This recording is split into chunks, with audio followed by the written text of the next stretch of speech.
আসসালামু আলাইকুম, কেমন আছেন সবাই? আলহামদুলিল্লাহ আমি ভালো আছি। আজকের ভিডিও শুরুতেই আমি CeraVeর ক্রিমটা দেখাচ্ছি।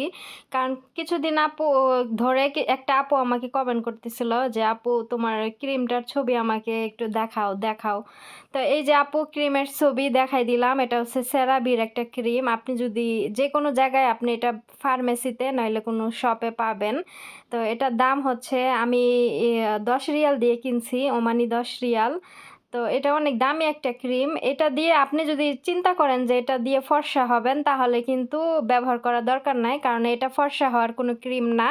এটা হচ্ছে মুখের যে স্কিন এটা অনেক ভালো রাখে আর খুব আস্তে, আস্তে কাজ করে। যে দ্রুত আপনি দিয়ে যে রেজাল্ট পাবেন তা কিন্তু না। আস্তে, আস্তে আপনার ব্যবহার করতে হবে তাহলে বুঝতে পারবেন। আর যেসব জিনিস দ্রুত কাজ করে ওইসব জিনিস কখনোই ভালো হয় না। ওগুলো কেমিক্যাল জাতীয় জিনিস। কিন্তু CeraVe এটা কিন্তু অনেক ভালো একটা ক্রিম। চাইলে আপনি কিনতে পারেন। তারপরে এই তো আজকে আমি হচ্ছে আমার কার্টনের যে কসটিপ মেরে রাখছিলাম, আজকে যে র‍্যাপিং করে রাখবো। ভাবলাম যে সময় আছে হাতে র‍্যাপিং করে ফেলি। আর বাসার কাজ-টাজ করতে হবে, উঠানটা ধুইতে হবে। তখন আর এত কাজ করে একসাথে এগুলা করতে মন চাইবে না। এর জন্য আজকে ভাবলাম যে করে নেই। তো আমি র‍্যাপিংটা কিভাবে করি এটা আপনাদের সাথে শেয়ার করতেছি। কেননা যেসব আপুরা প্রবাসে থাকেন তারা বাংলাদেশে যাওয়ার সময় দেখা যাচ্ছে আমি এয়ারপোর্টে যাওয়ার পরে অনেক আপুদের দেখি যে ব্যাগ এরকম র‍্যাপিং করে না, খালি ব্যাগ নেয়। তো ওইসব ব্যাগ কি করে চেকিংয়ে নিতে চায় না। ওগুলা মানে ধাক্কা মাইরা ফালাই দেয় আর বলে যে এটা র‍্যাপিং করে নিয়ে আসেন। র‍্যাপিং ছাড়া কোনো হচ্ছে জিনিস চেকিংয়ে যাবে না। তো তখন আবার কি করে র‍্যাপিং করার জন্য দৌড়াদৌড়ি করে আর র‍্যাপিং এর ওইখানে অনেক সিরিয়াল থাকে। আমিও মনে, মনে ভাবতেছিলাম যে আমি হয়তোবা আ এয়ারপোর্টে ২ রিয়াল করে একটা কার্টন র‍্যাপিং করে দেয়। তো ওইখানে গিয়ে আমি র‍্যাপিং করে নিবো। পরে আবার ভাবলাম যে থাক ওই ঝামেলা করার দরকার নাই। যেহেতু আমার ঘরে সবকিছু আছে আর এই রোলটা আমার ম্যাডাম র‍্যাপিং রোল ম্যাডাম আইনা দিছে। তো আমি এখান থেকে করে নিয়ে যাই। এয়ারপোর্টে গিয়ে এইসব ঝামেলা করার কোনো দরকার নাই। জাস্ট সরাসরি গিয়া বুকিংয়ে জিনিসপত্র ওজন দিয়ে, দিয়ে দিব। তো আমি এটা যেভাবে র‍্যাপিং করতেছি দেখেন, একটা মোড়ার উপরে আমি কিন্তু কার্টনটা এভাবে রাখছি। রাখার পরে এই যে ঝাড়ু আছে না? যে ঘর ঝাড়ু দেয় এখানে, তো ওই ঝাড়ুর লাঠির ভিতর দিয়া ওই রোলটা ঢুকাই দিছি। ঢুকাই দেওয়ার পরে ১ম আলটা দিয়ে তারপরে হচ্ছে আমি করে অ্যাটাচড করে কার্টনের সাথে চারপাশে ঘুরতেছি আর রোলটাও কিন্তু ঘুরতেছে আর এভাবে পেঁচাচ্ছে। খুব ইজিলি এটা আপনারা এভাবে আমার মতো করে এটা র‍্যাপিং করতে পারবেন। অনেক সময় দেখা যাচ্ছে অনেকে এই বুদ্ধিটা জানে না। এই র‍্যাপিং দিয়ে এই রোল দিয়ে কি করে একজনে চাইপা ধরে রাখে আরেকজনে ঘুরে, ঘুরে র‍্যাপিং করে। ওর থেকে আপনি নিজে এভাবে ঝাড়ুর ভিতরে রোলটা ভরে ঘুরে, ঘুরে নিজের জিনিস নিজেই সুন্দর মতো প্যাকিং করতে পারেন। এই দেখেন আমার কিন্তু এক সাইড করা হয়ে গেছে। এখন আমি কার্টনটা উল্টায় নিচ্ছি। উল্টায় নিয়া তারপরে এই যে বাকি যে এই সাইড আর ওই সাইড আছে তো এই ২ সাইড আমি র‍্যাপিং করে নিব। তাহলে আমার এই কার্টনটা র‍্যাপিং করা শেষ হবে। এরপরে আমি আমার বড় হচ্ছে লাকেজটা র‍্যাপিং করব। লাকেজটা ভাবতেছিলাম র‍্যাপিং করব কিনা এটা মানে ভাবতেছিলাম। পরে আবার ভাবলাম যে না র‍্যাপিং করি। কেননা এই দেশ থেকে জিনিসপত্র ভালোমতো গেলেও বাংলাদেশে অনেক চোর দিয়া ভরা। বাংলাদেশে যেহেতু ব্যাগ-ট্যাগ খুলে চুরি করে, তো সেহেতু এইভাবে ব্যাগটা দেওয়া উচিত হবে না। আর যেহেতু আমি হচ্ছি জাস্ট ওই লক আ চেইনটা লক করে দেয়া যাচ্ছে পাসওয়ার্ড দিয়ে, দিয়ে দিছি। আ ওটা অবশ্যই পাসওয়ার্ড ছাড়া কেউ খুলতে পারবে না। পাসওয়ার্ড তো শুধু আমিই জানবো। আর এমনি তালা-মালা কিছু মারি নাই। তো যাই হোক ভাবলাম যে র‍্যাপিং করেই দেই। এটা একদম নিশ্চিন্ত থাকবে। কারণ র‍্যাপিং খুলে তো আর কেউ কোনো কিছু নিতে পারবে না, তাই না? তো এজন্য ভাবলাম যে কার্টনটাকে র‍্যাপিং করি। তারপরে আজকে ২ টা জিনিসই র‍্যাপিং করে একদম শেষ করে ফেলবো। প্রতিদিন আর এগুলা নিয়া করব না। আর ছোট যেই ব্যাগটা আছে, যেটা আমার সাথে আমি হচ্ছে ই রাখবো হ্যান্ডব্যাগ, ওইটা আমি ওইখানে শুধু মানে চকলেট, খাবারের জিনিস এগুলা নিবো। ওইটাও আমি র‍্যাপিং করে দিব। কেননা অনেক প্লেনে আছে আমার হচ্ছে বিমান ওমান এয়ারলাইন্স। তো ওমান এয়ারলাইন্সে দেখা যাচ্ছে যে অনেকেই মানে ছোট বিমান তো জিনিসপত্র বেশি হয়ে গেলে লোড নেয় না। তখন কি করে ওরা যে যখন আমরা প্লেনে উঠতে যাই তখন কি করে হাতের লাগেজগুলা ওনারা বলে যে আপনারা লাগেজগুলা ভিতরে নিয়েন না, এখানে রেখে যান, সমস্যা নেই, আপনাদের লাগেজ পৌঁছায় যাবে। তো অনেকেই রেখে যায়, আবার অনেকে সাথে করে নিয়ে যায়। তো ওইভাবে যদি রেখে যেতে হয়, এজন্য আমি ভাবলাম ছোট লাগেজটাও র্যাপিং করে নিব, তাহলে একদম নিশ্চিন্তভাবে থাকবে। সবগুলোই র্যাপিং করে নিব। হ্যান্ডব্যাগ না করলেও চলে, কিন্তু যদি সাথে না রাখতে পারি, যদি ওইভাবে বলে যে বুকিংয়ে ওই মানে রেখে দেওয়ার জন্য ওনারা বুকিংয়ে পাঠিয়ে দেবে, তাহলে তো রেখে যেতে হবে। কেননা বিমানে, ছোট বিমানে অনেক সময় দেখা যাচ্ছে সিটের উপরে যে স্পেসটা থাকে ওখানে অনেক জিনিস বেশি হয়ে যায়, এর জন্য কিছু লাগেজগুলা ওনারা বাহিরে রেখে যেতে বলে, ওনারা ওইটা বুকিংয়ের সাথে দিয়ে দেয়। আবার অনেকে চাইলে নিয়ে যেতে পারে, যদি বলে যে না এখানে আমার ব্যক্তিগত কিছু জিনিস আছে, এটা আমি বুকিংয়ে দিব না, তাহলে না দিলেও চলে। তো আমি চেষ্টা করব সাথে করে নেওয়া যাওয়ার জন্য, ওখানে রেখে যাব না আর কি। তারপরে এই তো আমি আমার কার্টন করা শেষ, এখন আমি একটু হাত দিয়ে চাপ দিয়েই করতেছিলাম। তো কার্টন তো করা শেষ, এখন লাকিস করব। তো এই ভিডিওটা ছিল গতকাল বিকেলে আমি ডিম টমেটো দিয়ে রান্না করব। তো একটা আপু আমাকে কমেন্ট করছিল কিছুদিন আগে যে আপু তুমি তো আগে ডিম দিয়ে টমেটো দিয়ে রান্না করতা, ওগুলো এখন আর করো না। তো এই যে আপু, আমি আজকে ডিম দিয়ে টমেটো দিয়ে রান্না করতেছি, ভাবলাম যে আজকে যেহেতু ডিম দিয়ে টমেটো দিয়ে রান্না করতে বলছে, তাহলে আপুর কমেন্টের কথা মনে পড়লো, এই জন্য ভাবলাম যে ভিডিওটা করি আপুর উদ্দেশ্যে। তো এই যে আমি করতেছিলাম এখানে, ডিমগুলা ফেটে নিচ্ছিলাম এই মেশিনের সাহায্যে। তো ডিমগুলা সুন্দর মতো করতেছিল, আগে তো হাত দিয়ে করতাম, এখন এটা দিয়ে করি, খুব সুন্দরভাবে হয়ে যায়, আমার কষ্ট কম হয়। আর টমেটো কেটে নিব কতগুলা, তারপরে পেঁয়াজ কেটে নিব, তারপরে রান্না বসাই দিব।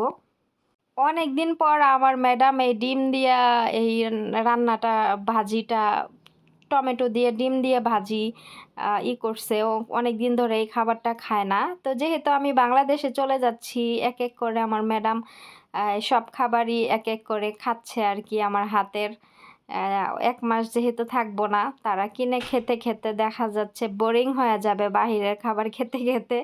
তো এই জন্য যেসব খাবার তারা পছন্দ করে, ওইসব খাবার আমি তাদেরকে যাওয়ার আগে এক এক করে বানিয়ে বানিয়ে খাওয়াচ্ছি আর কি। যাই হোক, সব কিছুর জন্য আলহামদুলিল্লাহ। আলহামদুলিল্লাহ, আমি সুস্থভাবে চলে গেলেই অবশ্যই আপনাদের সাথে আমি ভালো ভালো সময়গুলো শেয়ার করব, আমার ভালো খারাপ যেটাই হোক না কেন শেয়ার করব ইনশাল্লাহ। কারণ আমি সবসময় আপনাদের সাথে অ্যাক্টিভ থাকতে চাই। আমি আমার যে কোনো পরিস্থিতিতেই আমি চাই আপনাদের সাথে একটু একটু শেয়ার করে আপনাদের সাথে কানেক্টেড থাকতে। যেহেতু আমি ইউটিউবটাকে আমার একটা কাজ, মানে এই কাজের মতো, এখন আমি যে কাজ করতেছি এই কাজের মতো আমি ইউটিউবটাকেও আমি মনে করি যে এটাও আমার একটা কাজ। তো সেহেতু আমি আপনাদের সাথে কন্টিনিউ অ্যাক্টিভ থাকার চেষ্টা করব ইনশাআল্লাহ। তা আপনারাও আমাকে যেভাবে সাপোর্ট করতেছেন সবাই এইভাবে আমাকে সাপোর্ট করবেন। আপনাদের সুন্দর সুন্দর কমেন্টগুলো আমার পড়তে অনেক ভালো লাগে, আর রিপ্লাই দিতেও অনেক ভালো লাগে। আমি তো চেষ্টা করি সবার কমেন্টে রিপ্লাই দেওয়ার জন্য। তো এর মধ্যে যদি কারো কমেন্ট মিসিং হয়ে যায়, তাহলে আমি পরবর্তীতে আমি চেক করি যে কে কে ভিডিওতে ঢুকেও আমি চেক করি যে দেখি কারো কমেন্ট আমি মিস দিছি কিনা রিপ্লাই দেওয়ার জন্য, আমি এরকম করি জানেন। কারণ আমি মনে করি যে যারা আমাকে কমেন্ট করে একটা রিপ্লাই পাওয়ার আশায় কমেন্ট করে, তাই না? তো আমি যদি তাদের কমেন্টগুলো রিপ্লাই না করি, ইগনোর করি, তাহলে কিন্তু তারা আর ইচ্ছে করবে না যে এত কষ্ট করে হচ্ছে কমেন্ট করার জন্য। তাহলে রিপ্লাই পেলে তারা আর উৎসাহিত হয়। ইভেন তাদের প্রশ্নের উত্তরগুলো যদি আমি দেই, তাহলে তাদের আরও ভালো হয়, তারা অনেক খুশি হয়। এতে করে দ্বিতীয়বার তারা আরও প্রশ্ন করতে পারে আমাকে। যেমন তারা আমাকে অনেক ধরনের অনেক প্রশ্ন করে, সেই প্রশ্নগুলোর উত্তর দিতে আমার কাছে ভালো লাগে। উত্তরও দেওয়া হলো, আর হচ্ছে ওইসব যারা এইসব প্রশ্নগুলো আমাকে করে তারা অনেক খুশি হলো, তাই না? কারণ প্রশ্ন থাকতেই পারে, যেহেতু আমি একটা ব্লগ করি, আমার ব্লগে অনেক কিছু তাদের প্রশ্ন থাকতে পারে, আর আরব দেশ সম্পর্কে তাদের অনেক ধারণা জানার ইচ্ছে হতেই পারে, তাই না? তো এখানে এই যে দেখেন আমি টমেটো কয়েকটা নিয়েছি, নেওয়ার পরে হচ্ছে যে কাইটা নিচ্ছি, কারণ বেশ মোটা মোটা করে কাটতেছি। এটা চুলায় দিলে টমেটো গলে কোন জায়গায় যাবে, টমেটোর আর অস্তিত্ব পাওয়া যাবে না। তো আমি কাইটা নিচ্ছি। সকালবেলা আমার কফিল আমাকে জিজ্ঞাসা করতেছে ডিউটিতে যাওয়ার আগে যে তোর কি জিনিসপত্র সব গুছাইছস, সব কিছু ওকে? আমি বলছি হ্যাঁ ওকে। কয় ঠিক আছে, আর 5 দিন আছে, 5 দিন পর ইনশাল্লাহ চলে যাবি। পরে আমি বললাম ইনশাল্লাহ। তারপরে বলে যে সব কিছু ওকে? আমি বলছি হ্যাঁ ওকে। কয় কোনো সমস্যা নাই তো? আমি কই না। তারপরে এই বইলা পরে শেষে চলে গেল।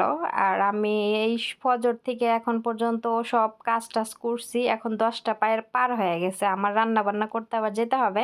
ভাবলাম যে আগে ভিডিওটা বানাই, এই এডিটিং করে রেডি করে তারপর রান্নাঘরে যাই, কারণ আজকে রান্নাঘরে একটু কাজ করব, বেশি রান্না বসাই দিয়ে হচ্ছে ফ্রিজ পরিষ্কার করব। গতকালকে একটা ফ্রিজ পরিষ্কার করছি, আর আজকে আরেকটা করব, 2টা ফ্রিজ তাহলে পরিষ্কার হয়ে যাবে। আহ, একদিনেই সব যদি করতে যাই অনেক বেশি প্রেসার পড়ে যাবে আমার, যেহেতু দিন ছোট না, সরি, দিন বড় রাত ছোট। তো সকাল থেকে অনেক কাজ করছি, এখন একসাথে অনেক কাজ করতে গেলে মানে শরীরে লাগে, এজন্য এক এক করে করতেছি। যেমন ধর সকাল থেকে আমার ম্যাডামের ঘরের কার্পেট এগুলো উঠাইয়া সব কিছু ঝাড়ু মারু দিয়ে পরিষ্কার করে আবার ডেটল দিয়ে মুছে আবার এগুলারে বিছাইছি করছি।